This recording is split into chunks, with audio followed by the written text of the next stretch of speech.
said something very interesting, because it said migration is an international phenomenon, but it has local consequences.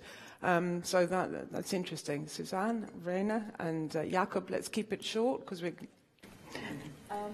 Just on that, I think what's important is to also look at internal migration. There's, of course, not only international migration, and often local authorities don't know how many people are moving into their, urban areas. And I've been coordinating a study on migration and the environment, including on Mauritius, and their local authorities would, consistently say, well, all these migrants, or internal migrants moving in, we have no idea where they come from. They're, a burden on infrastructure. Whereas actually you have census data on where people move, where they used to live 5 years or 10 years ago, but that's not really analyzed a lot. So there is data on that, but then, it's a question of, is it analyzed? Is it, accessed by local authorities? And is it taken into consideration? Because, of course, the blame is put on migrants, but not on, a lack of urban planning. Ryan? Yeah, I think, Enrico, I don't have to tell you, because you have not worked only in academia, but also at various level of Italian government. You know that data only as good as the local producers of these data. And so if we take a census and then say we reconstruct where people have come from in a census, for example, the actual migration process might have taken 15 or 20 years ago until the census data is collected and analyzed and made available. In order to have a real-time information, we would have to go after what we just heard, cell phone data, and see how a cell phone user, where a cell phone user has made a phone call from. And I think we would have to get into a totally different type of data set, as I said, because readily available data about on a daily basis of movements of people outside what is happening at the Italian and Greek shores can only happen if we use the cell phone data. And there is a hint to it. If you use an iPhone and you open the Google Maps, the Google Maps tell you where you have a traffic congestions. And the traffic congestion is computed from the fact that other cell phone users using the same route tracked by GPS are not moving ahead. Yeah? The other day I got trapped in such a traffic jam, but it was because there was a marathon. And because the marathon runners were not having their cell phones with them, the congestion was not shown. Yeah? And you see, that's a new type of experience I had. But there you can say, we can produce real-time data, but we would have to look for a completely different type of data source. And then we come into these privacy issues. Yes, yeah? And we're going to talk about that in a moment, so let's not open that now, please. And on the thing about predicting, I'm going to leave that. Jakob is going to just talk about that in the next section that we're going to be talking about uncertainty and forecasting. So he's going to go into a little bit more details on that. Right, well, I think it's now time to stop the voting. I can't see anyone madly trying to get their last-minute vote in. And what I would like to do is, if our technology wizards can give us a display of the results. Now there's all this number crunching going on. Luckily, we're not having to do it. Okay, so here we have the figures. And the winning one with 51%, I think that is, or is it 57? I can't read that from here. Is narratives and storytelling. So that's that's an interesting issue. We'll be certainly talking about that this afternoon in the statistics section. And we like visualization. Less important is social media outreach and other. And it seems like nobody thinks that everything is perfect as it is. That's I suppose no one's being complacent in the room, so that's good. All right, well, thank you for that, and we'll be having more live votes during this session and later on today. Hopefully you'll get into the rhythm of how to do it. So we're now going to move on to the question about modelling and also non-traditional data sources like cell phone use. But what can modelling do when considering migration trends? You can perhaps use patterns in the data that you already have to make educated guesses about situations in various groups within the population. Models could be a benefit, but of course there are several counter-arguments about modelling. For example, if your model is wrong, then your statistics are wrong. I think you have something interesting to say about that. So bearing this in mind, should we use more model-based approaches? And do the advantages outweigh the disadvantages? We heard this morning that it could be dangerous, this modelling. So let's see, are the benefits worth it? And then about the issue of non-traditional data, we've heard about cell phone activity, but also location when you log into LinkedIn, for example. That gives very interesting information. But again, there's the whole issue of privacy. So to send the questions in to the panelists on this topic via Twitter, the hashtag is QMM, or you can always use the standard power from statistics. And now I'm going to turn to our expert on demographic modelling and building worlds and universes, Jakub Bijak, to introduce this subject. Thank you. So before actually moving to modeling and non-traditional data sources in the context of migration, I'd like to start with what are the traditional sources of data for migration. So we've mentioned censuses, right? Every 5 or 10 years, very rare, minimum information.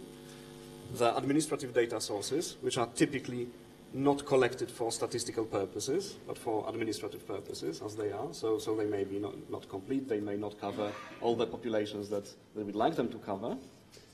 Then there are surveys, so the whole design-based branch of statistics, whereby we try to get handle on properties of a certain population through carefully designed random survey-based inquiries.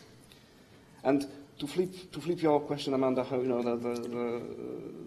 that models are only good as, so the model-based statistics are only good as the models that underpin them. That's absolutely true. But this is true for everything else. Design-based statistics are also only as good as the underpinning design. And there have been brilliant examples recently in the United Kingdom in political polling.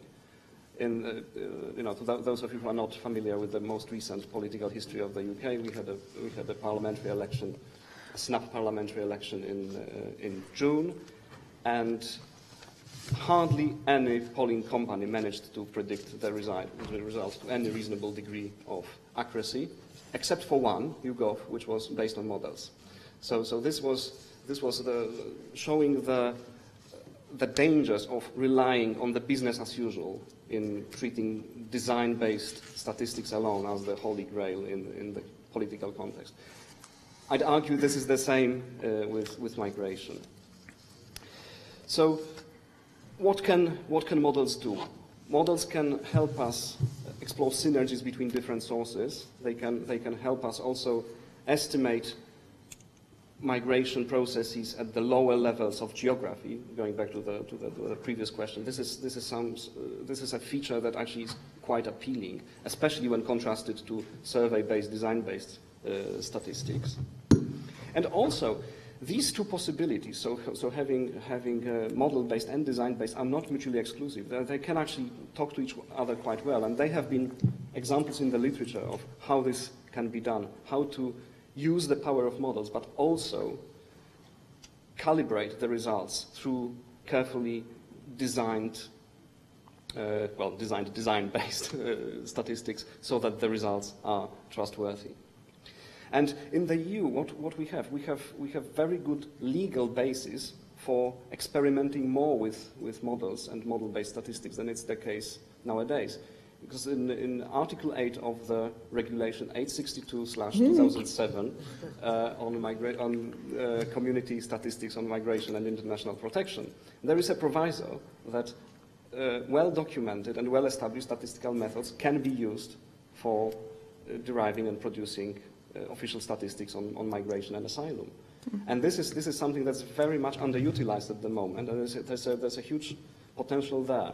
Of course, it won't be something that would be ready to use as formal official statistics from the get-go, but going through first the phase of experimental statistics, making it subject to stringent quality assurance and quality control, there's definitely a potential that a few years down the line this could become a part of the official statistician's toolkit in the area of of migration. And finally, the non-traditional statistics, the big data. Of course, we've been discussing this a lot already in Stefan Verhulst's keynote this morning.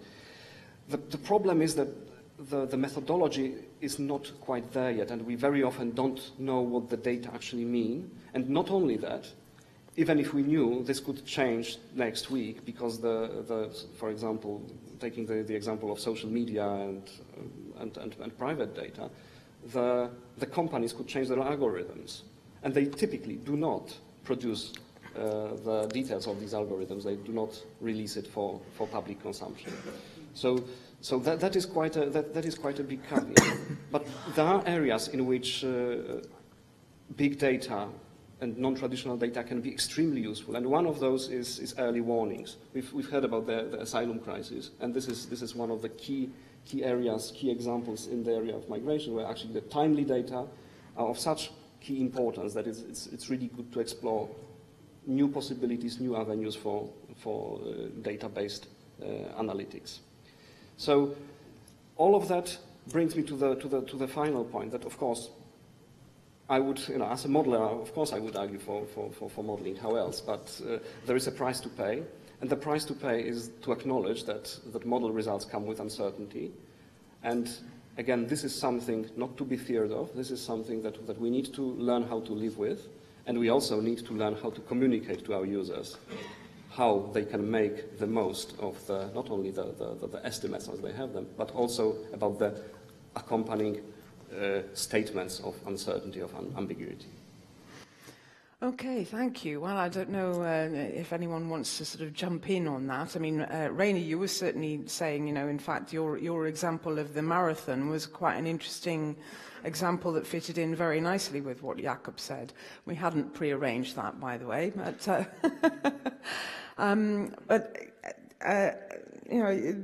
the big data side of it. I know that you're doing some work on that, Susanne, as well. Yes, so we're jointly organizing a workshop at the end of November with the Knowledge Center on Migration and Demography of the European Commission, and there's some representatives here to look a bit at, what use can we make of big data and other non-traditional data sources, but also combining them with more traditional data sources. What are kind of the approaches that have been developed so far, and of course also discussing what are the issues around there, about when we use call detail records, the data may be anonymized, but people may never have given consent to their, movement data, for instance, on iPhones being used also to find where people go to in cabs. There's issues about sample bias. Of course, those who use social media are from a certain group. They're more younger, more people living in urban areas. So people that don't have internet access or smartphones won't be included there. But there's quite a potential to be combining them with more traditional data sources to checking, how reliable can these forecasts be. And I think it's an important area to look into, what can the use be, of course, with important caveats. Yeah, having access to new data might be important, but we should not forget that all these data sources that Jakub has referred to are also incomplete, and we might want to also fight for improvements on the traditional database. Yeah? I'm just giving an example that feeds into our problem, is that immigration is better documented than emigration. Now that's good. There's many more immigrants in the world than you have emigrants, right?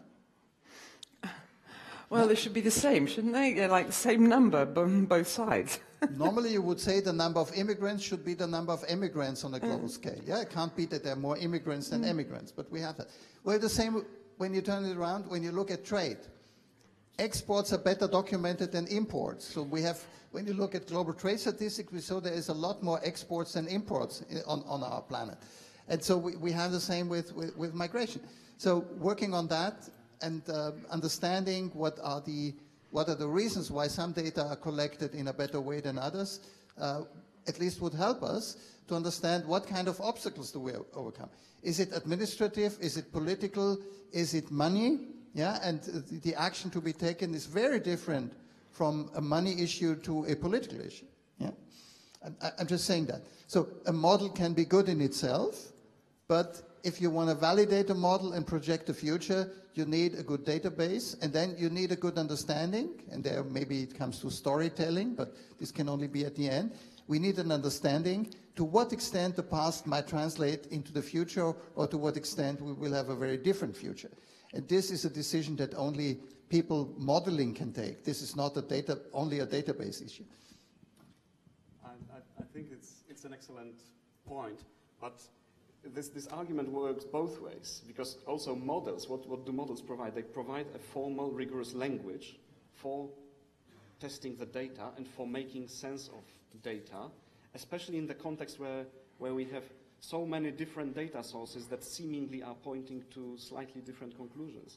Once we know how the data have been collected, what they actually mean, we can model that. So we can I don't know, bring the definitions to a common denominator. You know, there are many different definitions of migrants that are being used by different European countries and countries around the world.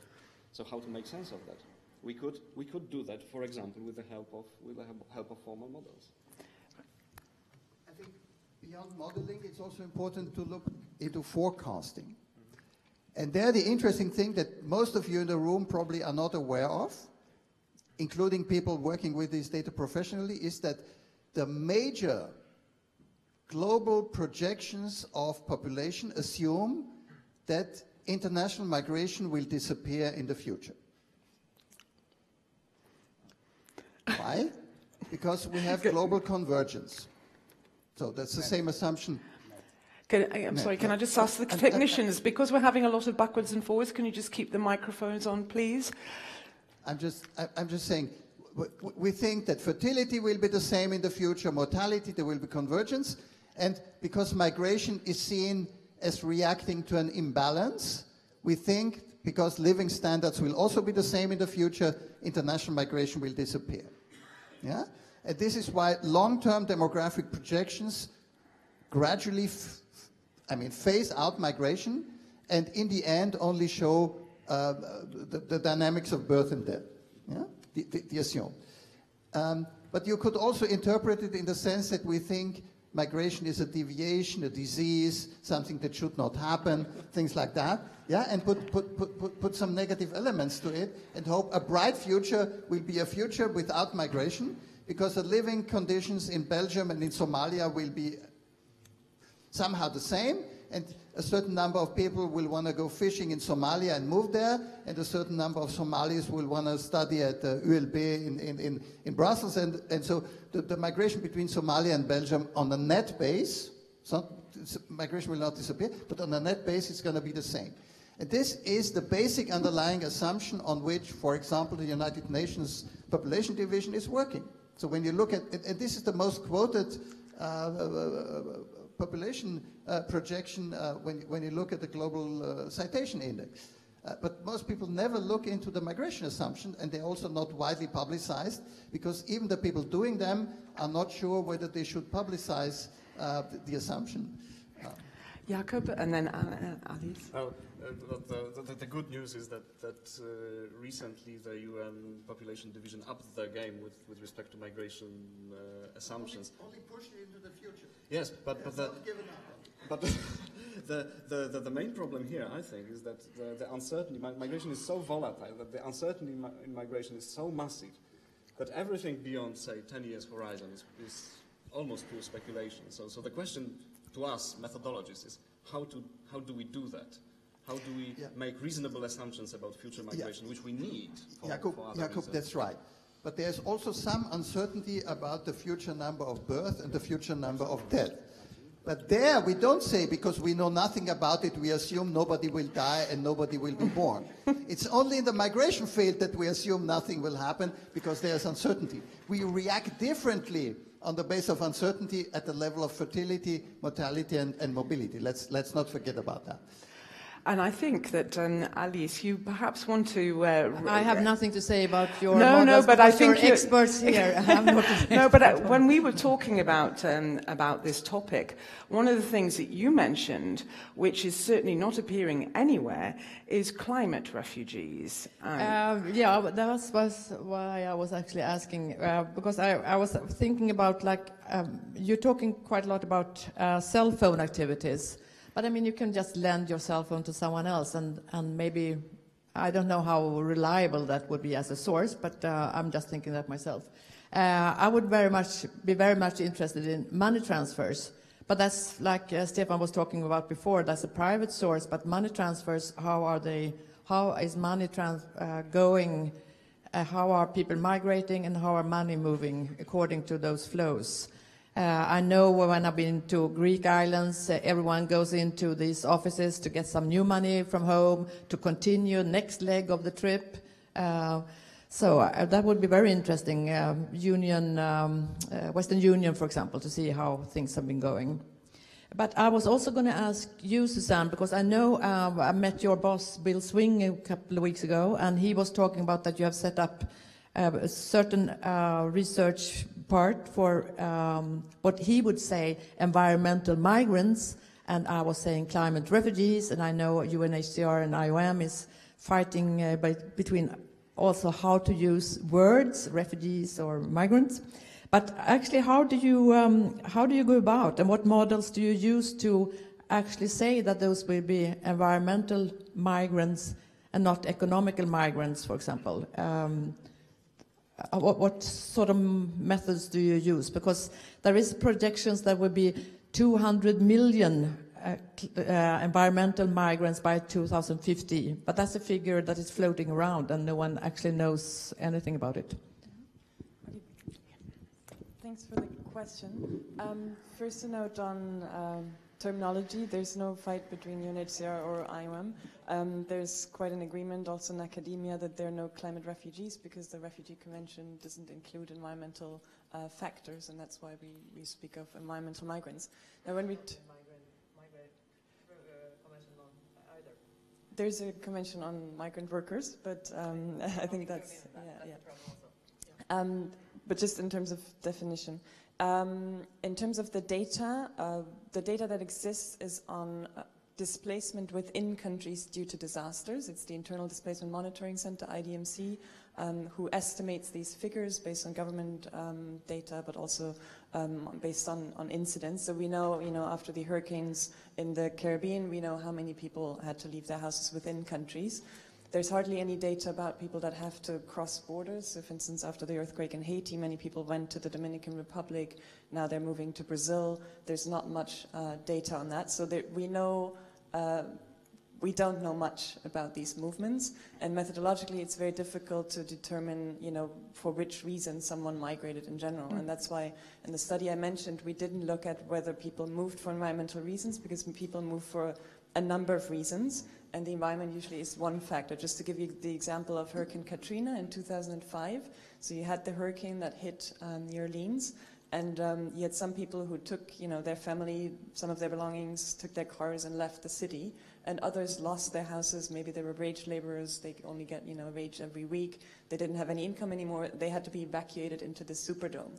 So you had the same event, but people had very different reactions. Some people had to be evacuated and were housed in this Superdome. Other people were able to leave and, build on their social networks, on their resources. So that's why it's very difficult to do any studies or any estimates on environmental migrants. So we know even less about slow onset events. We know there's coastal erosion, there's salinization in countries like Vietnam and Southeast Asia, but we don't know how many people move because of that. But what we've looked at is more what is the impact on adaptation, because people move anyways, and how does that help or undermine their ability to adapt to these changes. So I think it's important in that case to keep in mind that we don't know much. And I know there's this figure of 200 million, which is often cited. It's a guesstimate, as we say.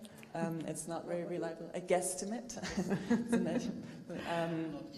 Not even. It's in fact, Jakob might be able to tell us a bit more about that. It's as good as any other figure. not a figure, actually.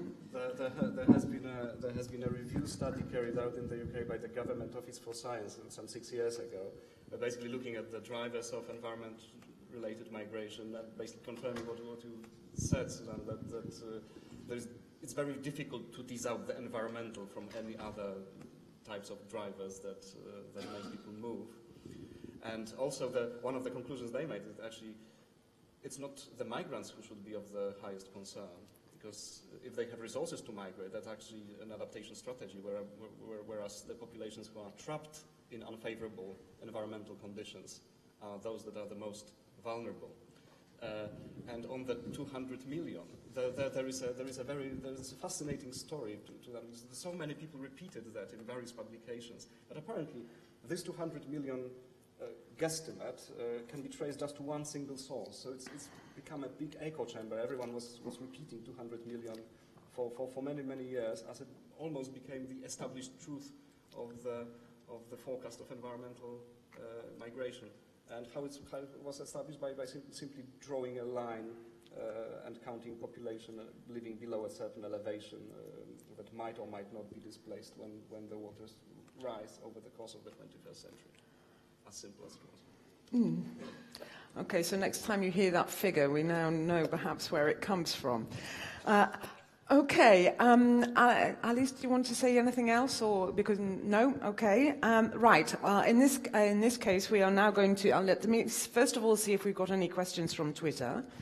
Have we got any questions from Twitter on this subject? If you can display those. In which case, your question, please, will wait until later on. Please keep it ready for later on. And I'm also going to launch another poll. Okay, so smartphones at the ready. The question is, should the official migration statistics rely more on assumptions and modelling? And the choices you have are, yes, it's good to make the most out of the information at hand. Maybe, but the models would have to be thoroughly evaluated first, and no, only hard data should be used to produce official statistics.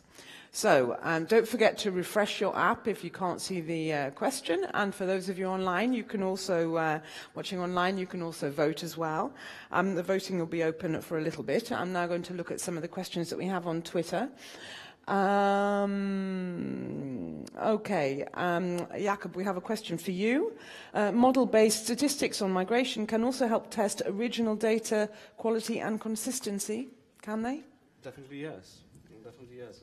And you can imagine different ways of doing that. Either trying to cross-validate different sources of migration data, or maybe going into even more experimental realms, trying to simulate synthetic populations and trying to mimic the data collection processes for those and see how the different data collection processes perform. So there's quite a lot of fascinating work to be done in that area. Thank you. I'm just watching the screen, scrolling down here. Okay, we've got another question here. Data should be published so the user understands the perspective. Is 1 million a lot? Who decides the comparison?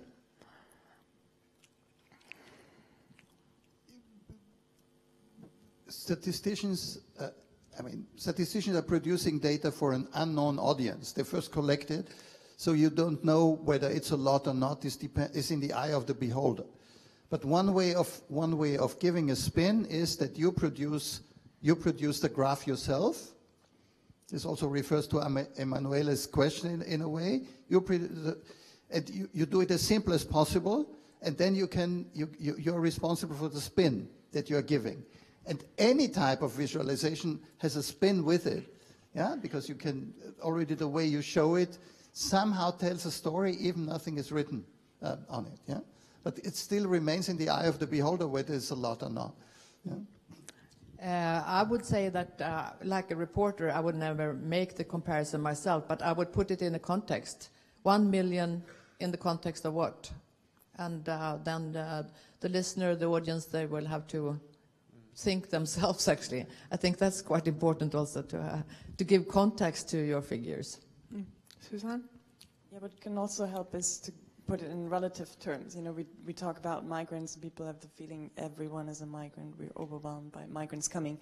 If you look at globally, it's 3% of the population. That gives a bit of a, you know, relativity to it. And about comparison, and I think it's also important if there is, you know, useful, meaningful figures to compare to provide that comparison. Just on the figures we just discussed on internal displacement due to disasters, last year there were 24 million people displaced due to disasters and about 6 million newly displaced internally due to conflict. So that also puts into, you know, perspective all the, you know, all we hear about people fleeing conflict and, you know, overwhelming capacities. It's actually a lot more people fleeing, you know, hurricanes, floods, and other disasters. Okay, wonderful. Thank you. Well, I'm not going to take any more questions now because I think it's time to close the voting on the live poll to see about whether you think we should be doing more on assumptions and modelling. And if we can crunch the numbers and can we see the display of the results, please? Okay, maybe. Oh, well, that's a surprise, isn't it? Maybe, but the models would have to be thoroughly evaluated first, of course. Well, I don't think you would mind that, would you? Okay, so that's 63%. And interestingly, though, we've still got 10% of people who say no, only hard data should be used. So an interesting one. Any reactions from the panel there on those statistics? I mean, I think it's not a surprise, really, I would say. Okay. Well, the comment is how you use it after you have modeled the statistics and then how you present it, actually. It's the same. It's true for any types of statistics, really. Of course, of course. Okay, all right. Well, we're now going to move on to the next topic. And this is the one about the difficult one that, in a way, we've already touched on a little bit, which is about how to reach the migrants. Generally speaking, it's not easy for the authorities, including, of course, people who are statisticians and statistical officers. It's not easy for them to get in touch with the migrants. Irregular migrants, and we've been hearing about that already this morning, they're obviously the hardest to reach. But it can also be difficult to get hold of regular migrants too. There can be language barriers or time lags before they enter the official registers. And what's more, some migrants, they come from authoritarian regimes, so they're a bit suspicious when the authorities request lots of information from them. So how can you gain their confidence? In this section, we're going to look at what can be done to better reach the migrants. We've already slightly touched on that topic. And how migrants with the experience of authoritative regimes can be convinced to participate in surveys and interviews. And to introduce this topic, I'd like to ask Alice to take us through, and perhaps she'll talk to us a little bit about the experiences she's seen at Lesbos just this weekend. Thank you. I'm not going to learn your job, but I'm coming from the other side. I'm on the very micro level, meeting people on the floor, on the ground.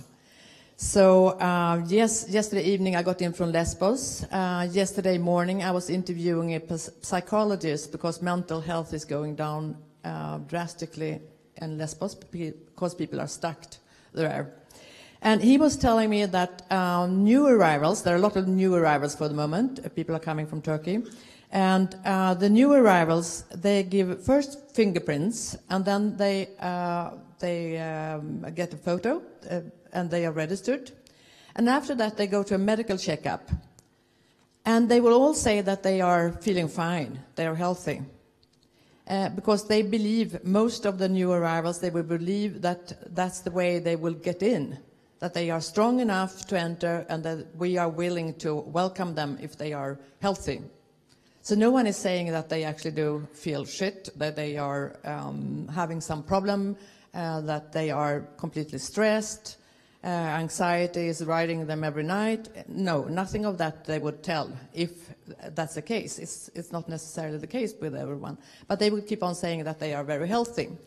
And he was saying that it takes time before they enter up in my office here, before they come here actually. So I was thinking about, it's difficult to get people to actually say exactly how it is. And that's in my job, of course. I have to verify. I talk with a lot of people to to see if they have similar stories, if it's likely that this could have happened this way, and things like that. So that's one of the methods I use. I was thinking of, that's new arrivals and like newly people coming to Europe. I was thinking of other groups getting in touch with migrants, those who are already in the country. In Sweden there is, for example, in Stockholm, mothers are given daycare, their children can get daycare, but only if the mothers participate a couple of hours themselves to learn the language. And that's actually a situation when you can get some information. If you actually have the child coming for the daycare, they are open to leave the children there, but the mothers, they have to come themselves for 2 hours or so. Just an idea. I mean, that's a situation where you can do some surveys, you can find out quite a lot about women, which is the most difficult group usually. Men are outdoors, meeting each other, women are staying at home, sometimes not learning the language. This is a way of getting in touch with them and find out what's going on inside the homes. I was also thinking about in local suburbs. I mean, you have these methods doing one example and then making it bigger. Like suburbs, how businesses are financed. It's very different between different country groups, for example. One way of getting closer would be to get in touch with them, but it's really meaning being on the ground, like working more the way I would be working, which is not the way you work usually, I think. You work more like, yeah, I don't know. So I have this picture of another way of collecting data. Coming close to migrants, they're all on their iPhones, they're all on their smartphones, whatever they have, Samsung more than iPhone actually. Internet surveys, I think that many would be open, quite willing actually. They have nothing to do, and if they can feel important in some way and someone is actually listening to what they want to tell, I think there is a huge source actually of information that you can get in touch with through Telegram, Facebook, I don't know what sources, but I think they go on their smartphones all the time and they hang around very just wasting their time, and I think that's one thing. Well, those were the things I was actually thinking of. And I think I like crowdsourcing and finding new ways. I think it was very inspiring to listen to you, Stefan.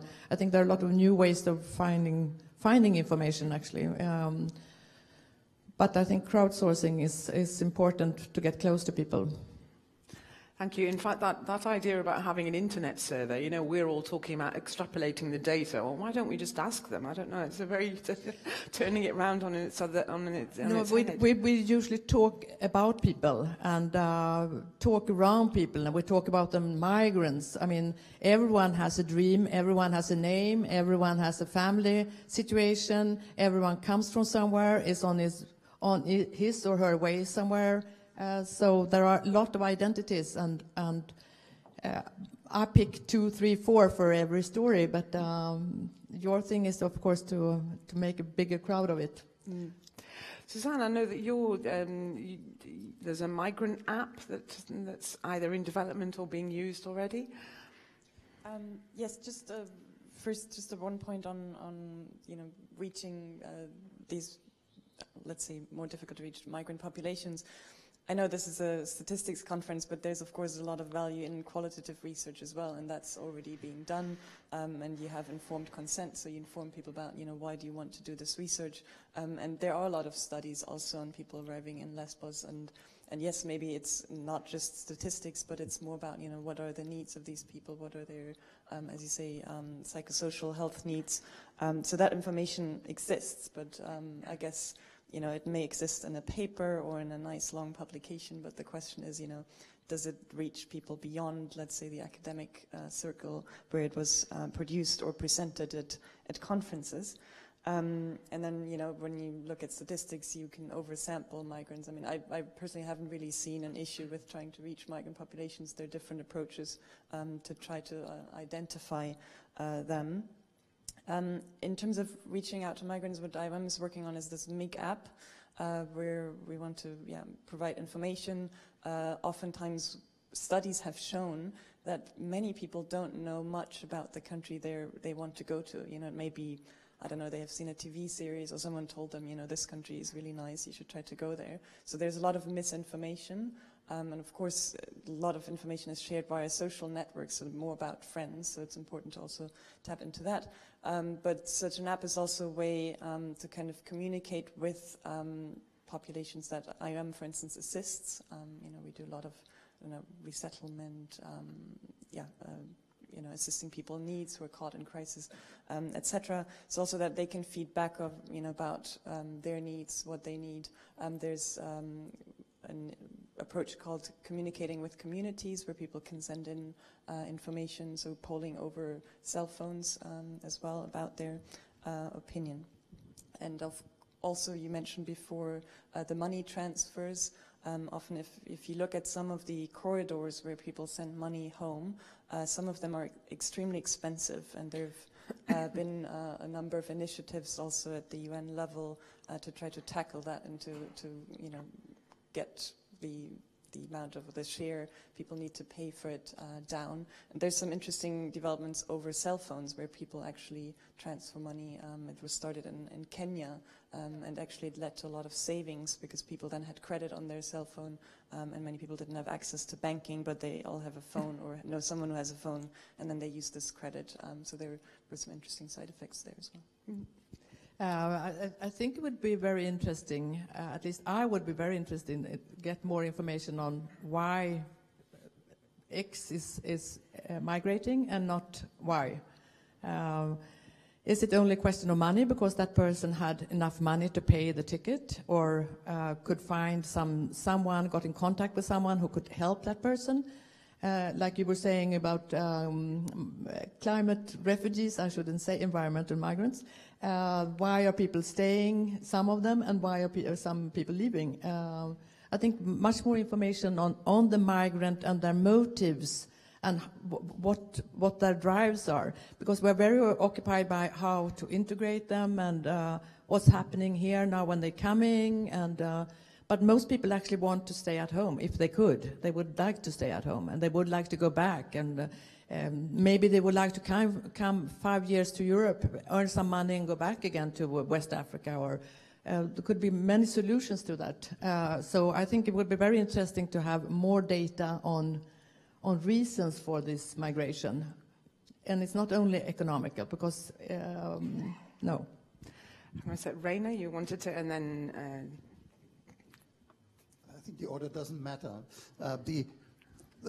We have to walk a fine line between the interests of journalists and the needs or the requirements for statistics. I think that's important here.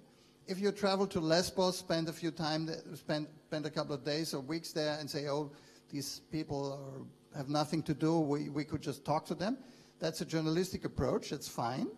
But for example, the motives of these people are a tiny sample of the flow, and the danger is that you get distracted by the ones that you come across and that happen to talk to you. I wasn't talking about Lesbos. I mean, that was just an example because I'm coming in from Lesbos right away. But that's important to understand what sample or what part of the universe you're looking at when you have that kind of approach, which is a bottom-up approach, and maybe it's not bottom-up, it's just bottom, yeah? You talk to a certain group of people, and that's totally warranted in journalism. You cannot talk to a universe, you talk to certain people, and then you quote them, or you show their diaries, or you show their trajectories, their biographies, things like that.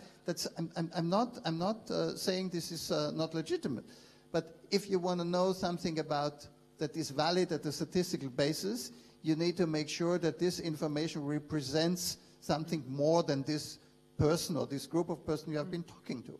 Yeah? We're discussing about if there are other ways. That's what we're discussing here. If are there other ways, a combination of ways, So I fully agree. I'm telling you that I'm coming here with a completely different way of working. So that's sort of the start when I'm talking, actually. So what you're saying is sort of very, very basic. The complementary is not always a given.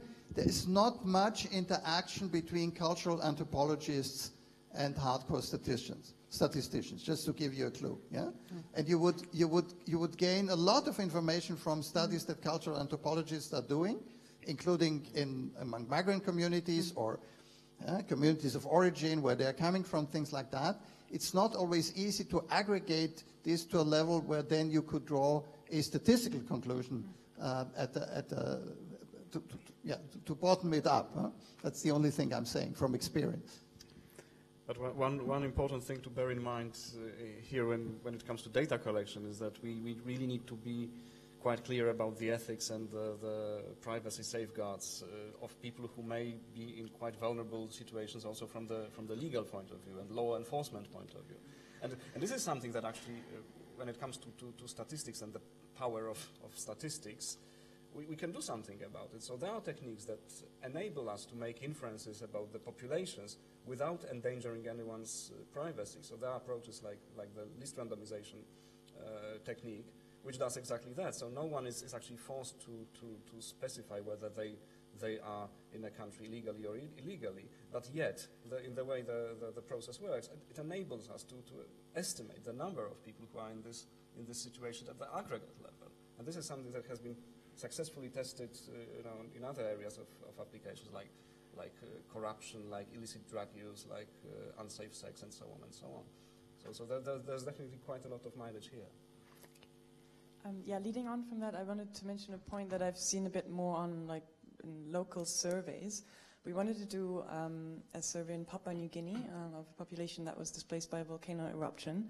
And one of the reasons why we couldn't do that survey was because a lot of researchers went in, did their surveys, their research, and they've never heard anything about it. They have no idea what these researchers wrote. There were also some international agencies that did research, and that it has never reached that population. So for them, they've answered these questions for 10 years. They're still in these camps. They're still displaced. The government hasn't been able to relocate them, so they didn't really see why, should they answer the 20th survey if, again, nothing would happen to them, and just for the sake of having that data, it wasn't, for that population, it wasn't worth it. So I think there's also an issue of responsibility of researchers, and I'm not sure about, national statistics, if that also reaches that population, that they see, there's merit in answering these questions. Of course, that also raises other issues of if you're answering just because you think, then you will get certain government services. But on your question on drivers, I think there's a wealth of information on drivers, and, you need to ask which country, which group, etc.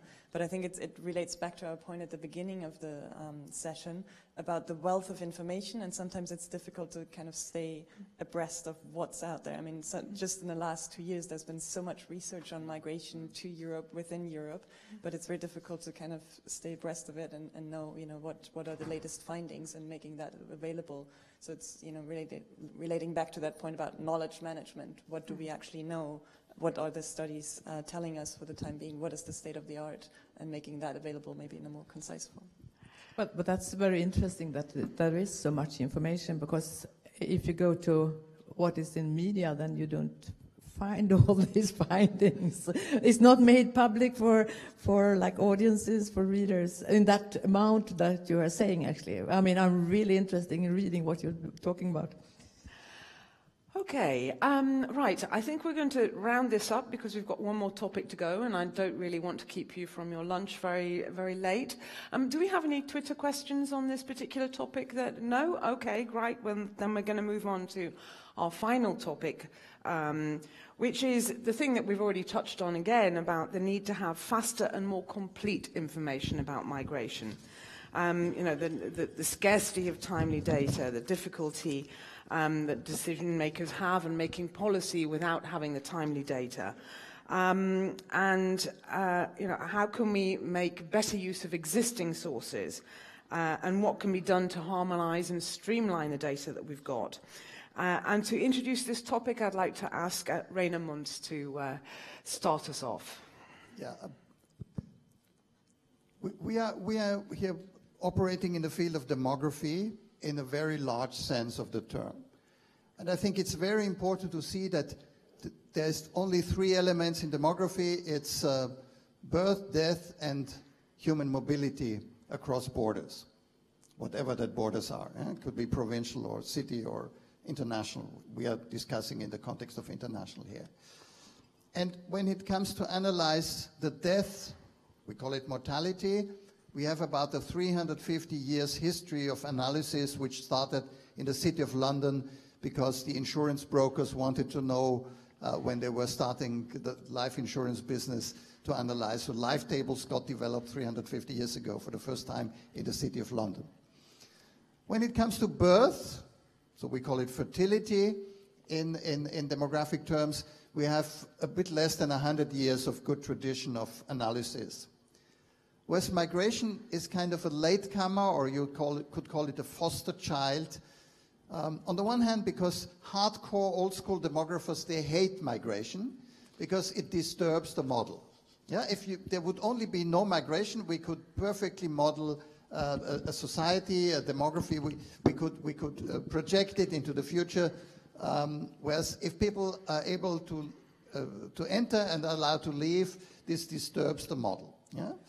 And at the same time, this is also linked to the fact, at least in Europe and a few other places, I'm not talking about the US or Canada, that migration is not seen as a positive thing. So fertility is good because it's about the future, it's about children, it's about maintaining, upholding our nation. Yeah, we are endangered by not having enough children, things like that, so we work on that. Whereas migration is rather seen as a threat and not something that adds positively. And that's very different in the US or in Canada or in Australia when you look at statistics. This is also why migration statistics are much better in these countries. So I think this is the first thing. We are operating, and we have to get out of that mindset as institutionally. Yeah?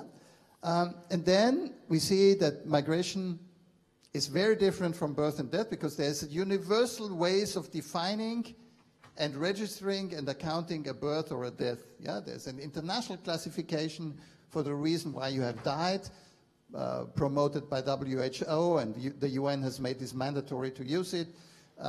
Whereas there's also a universal definition of migration, but the way we are accounting for migration is different from country to country. It's not different when it comes to death or to birth, but it's different from migration. And as I just said, as there's many more immigrants statistically in the world than we have immigrants, these data are also not linked between countries. So the governments of Poland, of Germany are never sitting together and say, look, I have so many immigrants to Germany, but how many immigrants do you have? He's going to talk. Good, we come to a conclusion. Yeah? And Eurostat, which is the co-organizer here, is not allowed to interfere, which is very important. Eurostat is allowed to interfere when a government says, I have a budget surplus, whereas we think in Luxembourg they have a huge deficit. Then Eurostat is allowed to step in and say, wait a second, can you show me your figures? Or if a country is not able to calculate its GDP properly, yeah? So the Eurostat experts would step in and at least have a serious conversation. So we're not talking about real EU countries. They all properly account their GDP and always accurate on the government deficit and all these things. But so there's an ability to step in. If a country sends data about its migration values that Eurostat thinks cannot be correct, there's no possibility to correct this. Yeah? So there's a difference here. And so we have at least to think about giving more authority in correcting data, which also relates to the model issue. A good estimate is better than a nonsensical number that is sent bottom up to the European level, which we have to include and publish. That's my point of view. Yeah? And so there is a measurement issue. But also I would like to alert you to the fact that there is definition issues. Who is a migrant? Seems to be a parent, somebody who lives abroad. Now, for how long? Shall we start at 3 months, at 6 months, at 12 months? Has a huge impact on the number of migrants. And this then has a political impact, whether we see it's small, it's big. Or the way you have used migrants. You say it's 3% of the world population, 244 million people. But this includes Henry Kissinger, who has moved from Germany to the US in the 1930s. Yeah, he is a migrant. So we have to think, are we talking stock data or flow data? Is migration going up and down or down? Most people I come across say, yeah, politicians, journalists saying, never ever have there been so many migrants. Yeah? So migration is increasing. That's not true. The number of people who actually move is decreasing. It was about 12 million people a year some 15 years ago. We are now down at 9 million. Percentage-wise, compared to global population, it's even shrinking more because the world population is growing more quickly than the number of people who are moving within a period of a year. So why is the number of international migrants, including Henry Kissinger, increasing? Because of longevity. Migrants live longer. Yeah?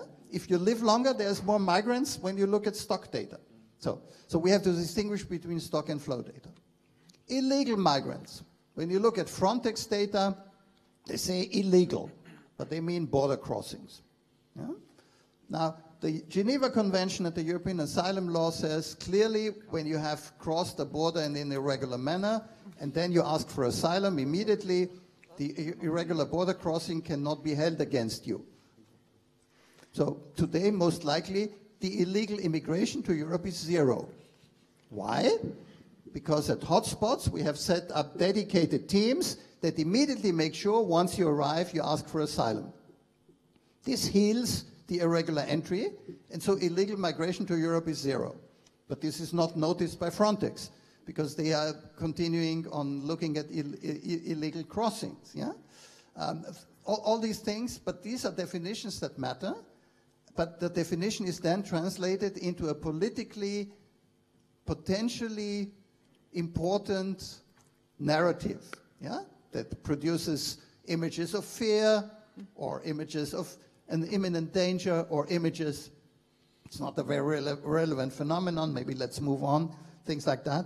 I just wanted to make sure that we get a better understanding that the way we define a phenomenon, the way we present a phenomenon, the way has implications for the narrative, but there's also political and administrative constraints and interests that lead to a certain production of data, and they may vary from member state to member state if I just stay for a moment within the EU 28.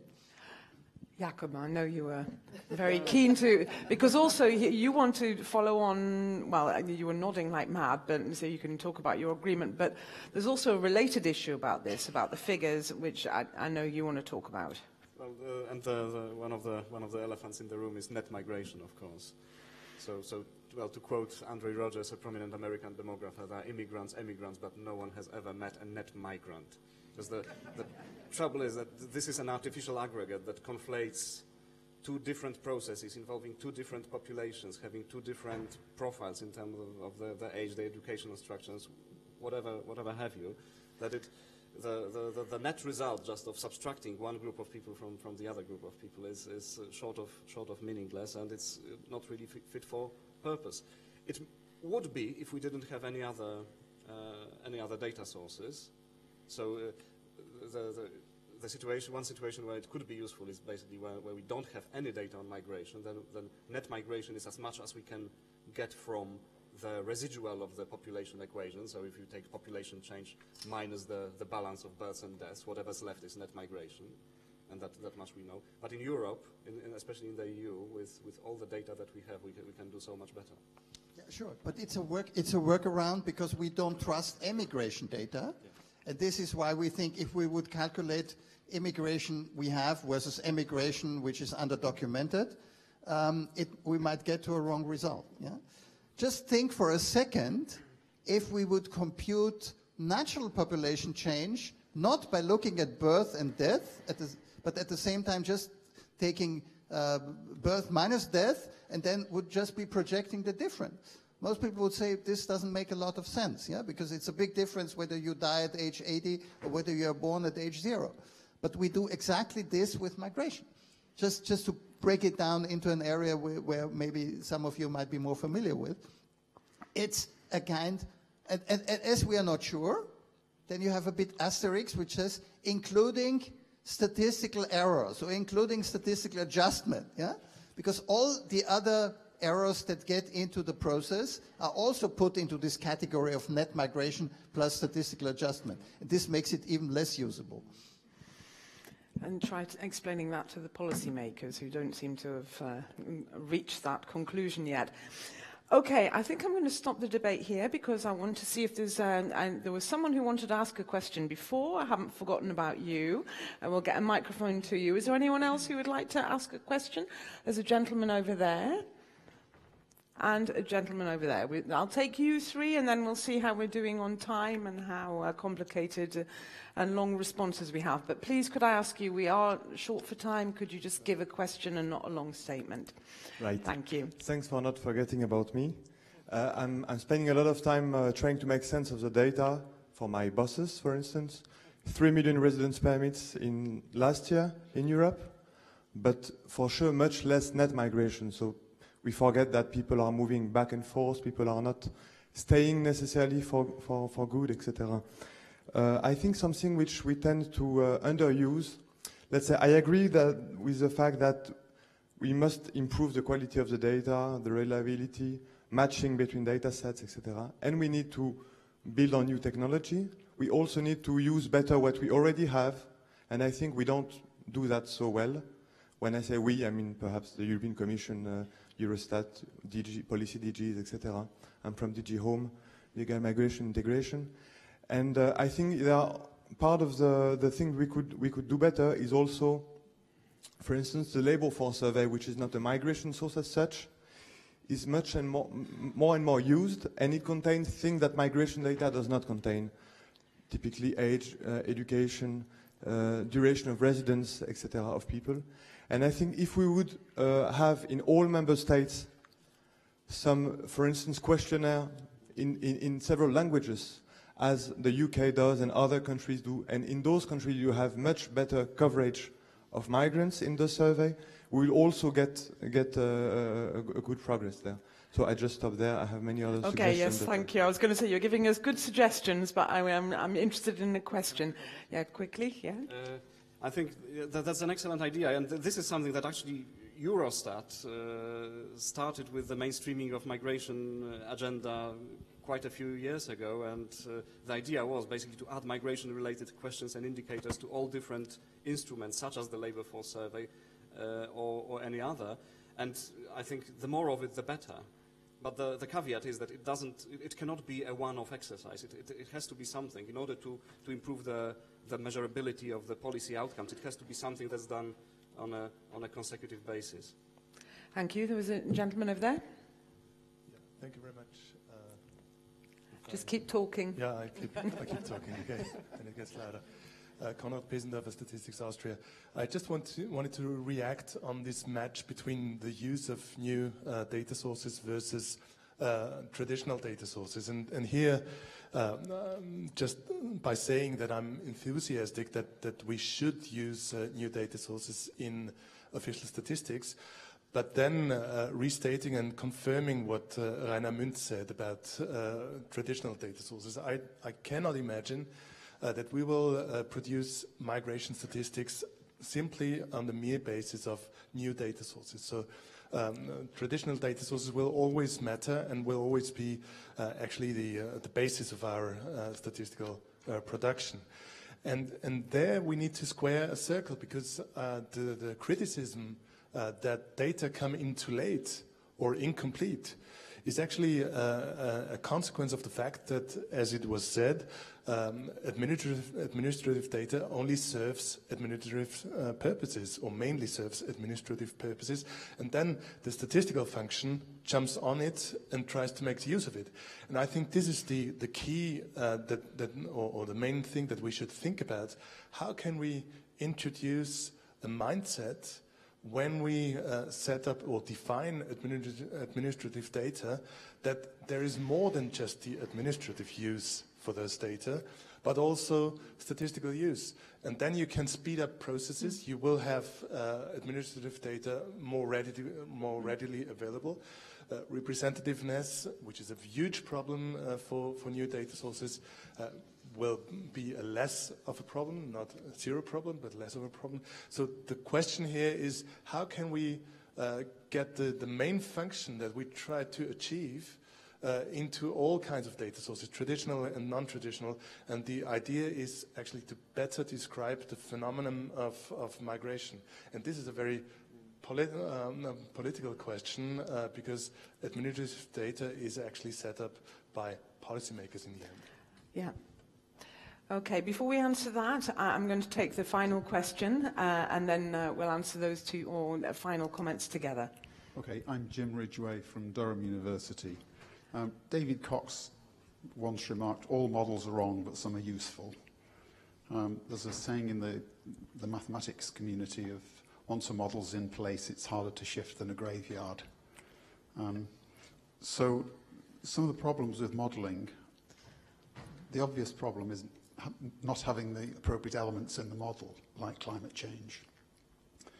More of a challenge is elements that are introduced into the model, like, say, Donald Trump. If you were modelling data 10 years ago, would you produce the same sort of description? So the question is really about how do we get sophisticated approaches to modelling both within the community, and how do we communicate to people outside, if you like, an intense knowledge community, the vices and virtues of models without overselling things? Thank you. And in fact, we will certainly be discussing some of this again later on today and tomorrow as well. But we certainly like some quick reactions to these last 2 points as a roundup of this session. I would like to react to this idea. Administrative data are collected for different purposes, as we all know, to issue birth certificates, and the birth certificate is relevant for the person, him or herself, and the person who asks for a birth certificate does not think about the statistical aggregate. So I think it needs to be kept useful for the people who are using these data in the first hand for administrative purposes. Yeah, let's make sure that this is functioning well. And then the question is, how speedy can we aggregate them? And there we can put more speed to it. Yeah, we could account for birth on a daily, or almost at least on a weekly basis, because births are usually reported within a fairly short period of time. Same for death. Yeah. The only question is, why would you need this on a daily basis? Yeah. If there's an epidemic, it makes sense. If there's no epidemic, I'm not sure whether investing in reporting death on a daily basis to a central agency that collects the data and then analyzes it would make sense. Yeah? And this is the only difference to migration is we look at irregular flows on a daily basis because we want to avoid them. Yeah? We don't look at migration on a regular migration, legal migration on a daily basis, because it's a bit cumbersome to extract this from the first residency permits. Then we would have to take out the children of migrants with foreign citizenship born on a certain territory, who also get the first residence permits, but are by no means a migrant. And we would have to clarify things like that. Yeah? Or how about people, EU citizens who don't need a first residence permit? This is a big issue in Brexit. Do they have to register in the UK in the future when you move to the UK? When a British citizen moves to Germany, he or she has to register because everybody has to register. In the UK, nobody has to register with a few exceptions. So there is local traditions. And to bring them at par in Europe is it's so difficult that I would not invest a lot of energy into first changing the administrative culture of whole nations. There, I think we have to we have to think about other workarounds in order to get accurate information, which is needed, but which is not always easy to get in the field of migration, just for the reasons that hopefully have become more apparent during this panel in the morning. Thank you. Jakob? Thank you. To start with about the statistics and timeliness, I think I echo what Rainer said, that it is definitely needed, especially in some crisis situations like we had with asylum in Europe, or we're still having it with asylum in Europe in the recent few years. What we could do better potentially is to move more towards sort of from being reactive to being more proactive, and again, modeling can help to some extent with a bit of early warning type approaches where you could think of ways of combining the traditional and non-traditional sources of information in order to give a bit of an advanced warning to the users, especially when it comes to down to the operational activities. But of course, the main point, the David Cox's quote is perfect. But I wouldn't downplay the second part of the quote. So some models are useful, as long as we remember what they actually can and what they cannot deliver, and as long as we are frank about the uncertainty of the results that they produce. And it goes back to the discussions we had at the beginning of this panel, which is about the public understanding of statistics, public understanding of uncertainty, public understanding of modeling. So I think these are all crucial issues, and this is something for our community really to work hard on to make it all work. And of course, naturally, Eurostat has thought about that, and we'll be discussing that this afternoon. Well, maybe you have a comment on the question. No. I just want to kind of make like a final thing. Yes. Yeah, yes. Since I'm as long as you're brief. Foreigner in your this is. Just remember that you're actually doing a very, very important job. You are sitting on a lot of interesting information, and you are doing an excellent job. And don't only think about policymakers, because they are also connecting all the time with us journalists. And I think we're coming back to, but we'd like really to stress the first, what we started off this session, this panel with, how you present things. We really need to get the information you're sitting on, because you have so much information we really want to get, and present it to us, make it more accessible to us. This is an internal discussion you are now going into, well, models and big data and blah, blah, blah. And this is very important for you, of course. I'm sitting here just listening and thinking, God, this is very interesting. I don't understand everything you're saying. I don't understand this quoting exactly. It was very interesting hearing. But my message leaving this room, I really want, your job is so important. And keep it up and harmonize Europe so we can compare. I would love to know more about how things are in Bulgaria, how it is in France, how it is in to be able to compare a bit how reception systems are, how people are living. All this data is so important and so interesting. So, yes, go. Raina's desperate to go on. Yeah, one quick. Yes, I buy into this, but we need to think about the division of labor. Eurostat, no, it's very important. It occurred to me because you said, why don't you say anything about the drivers of migration? We, the statisticians, we produce the data and give a certain basic interpretation to them. Then you have a scientific community or an administrative community working with them. If you're interested in drivers of migration, there's hundreds of scholarly articles on it. So I think the division of labor must be, we produce the data and give a certain account of them. Academia has to interpret things that the statisticians are not doing because they cannot be experts on anything, on everything. But the statistical data should be presented in a way that the journalist can just pick up a figure and reproduce it, but have a deep understanding of a figure that even the statistical office is not understanding deeply because they are not experts in this, is something one should not expect from the statistical side of the production. There you should go to the universities and ask people and say, why are you, Lund or whatever, Stockholm University, and say, please explain it to me, right? But I mean, from Eurostat, there are a lot of tables and figures, and shouldn't I be able to see what it is? Like just being an EU member, understand what it says? And Alicia, I'm gonna stop this here. After finishing on a positive note, we're now going back into an argument. So I think this can continue over lunch. Lunch is until 1:30. It's downstairs in the restaurant just behind where you had the coffee this morning. Please do be back promptly in your seats at 1:30 for another panel discussion on delivering sustainable evidence for sustainable development. So a very interesting topic there. And before you go, please thank our excellent panelists for a very interesting discussion.